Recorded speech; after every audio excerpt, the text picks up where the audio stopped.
What's up, AA gang? This is Albert Aldridge, your fat loss nutrition coach, and in today's video I'm going to be teaching you how to perform reps the best for muscle growth. If you apply these strategies, you're going to get the most gains from your weightlifting sessions. Make sure you watch the whole video so you can get all these strategies and apply it to your own training. Here we go.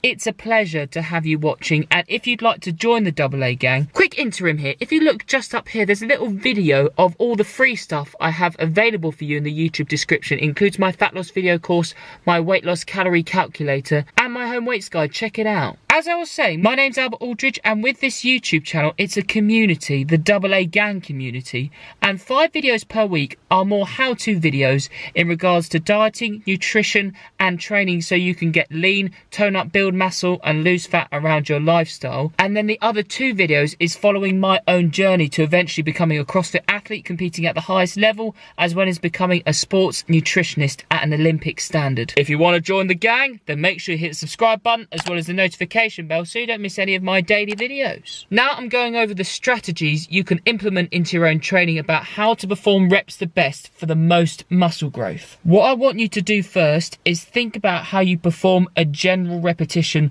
when you're doing weight training. So with a squat or a barbell curl, for instance, you're literally just thinking about getting the weight from the bottom to the top of the movement and then from the top of the movement to the bottom of the movement. That's pretty simple enough, but break it down.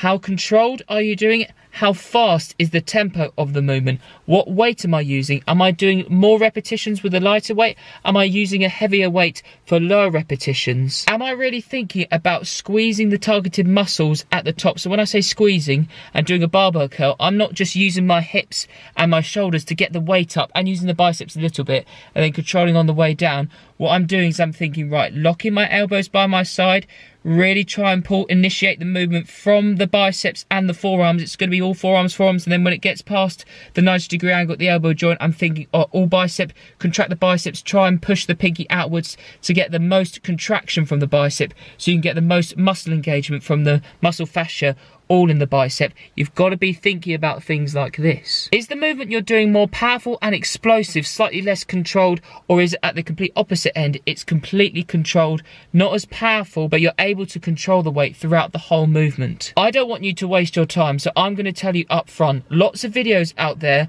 will tell you that you need to do it in a certain way, only doing it powerfully, only using heavy weights to get big arms, only doing high repetitions for a bigger chest. The truth is that you need to periodize your training and do different things at different stages. When I say different stages, utilize a certain training style for a while, and then once your body's got used to that, say after a 6 to 8 week period when you've been slightly increasing the weight every single week or each workout depending on what training split you're going by, then completely switch it up. For example, I'm a really big fan of a power building split to build up a whole physique as well as performance. So you're doing a more strength orientated movement to start with, which is a compound movement using loads of different muscle groups like a back squat, front squat, overhead press, clean and jerk, bench press, deadlift, all of those types of movements. And then I move on to hypertrophy movements, not too worried about the tempo of the exercise, but doing lots of supersets. So I do, say, a bicep straight into a tricep. We call biceps and triceps antagonistic pairs because they're opposite muscle groups, like the quadriceps and the hamstrings. I keep rest times really low, and I really focus on doing high repetitions between 8 and 15 reps with these hypertrophy exercises designed to increase muscle growth after doing the more strength orientated movement, which are low repetitions with a much more longer rest time compared to the hypertrophy stuff where rest times are varying between 45 seconds to a minute, and you're really trying to build up the lactic acid in the muscles and really fatigue the targeted muscle groups with the hypertrophy stuff. And the strength portion part of the workout is more fatiguing the central nervous system. That's one of my favorite training styles, and I found myself personally to get the most progression with this training style, and I've experienced more muscular growth. And although we don't always determine a good workout from feeling sore the day after, I certainly have found when I've tried a completely different training style, there have been more instances than not when I have felt sore the day after. If I've been doing a barbell curl or something, then I've utilised a training style. One, for example, was called Blood and Guts by Dorian Yates, I think.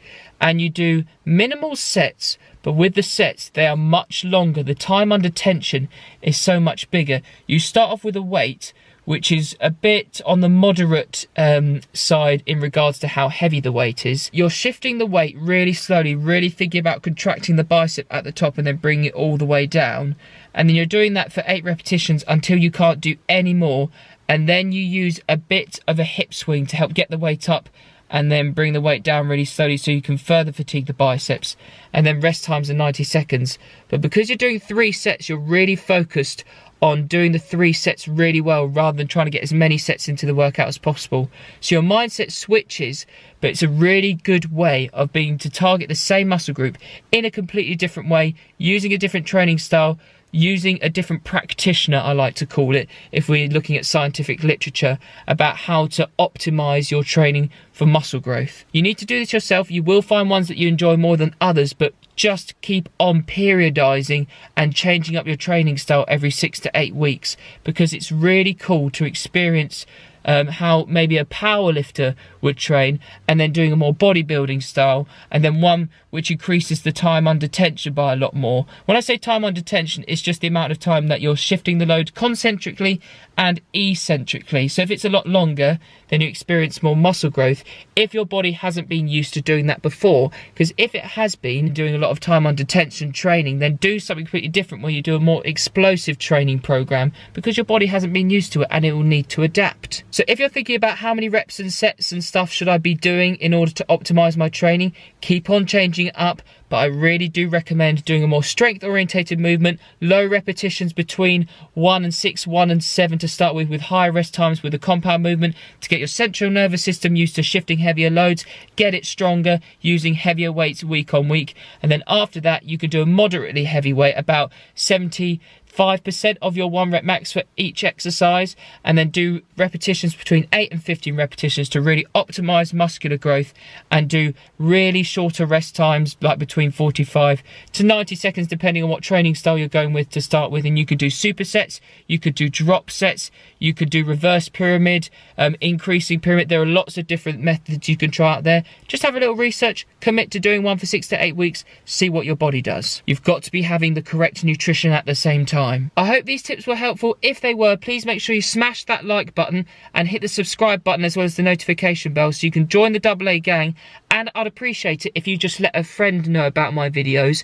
If they want some help with their training, nutrition and dieting, just let them know about videos so they check out my channel, so we can get the AA gang known to more people can get fit. And I'm doing my best to keep on sticking to these daily uploads. Great to have you. See you in the next one.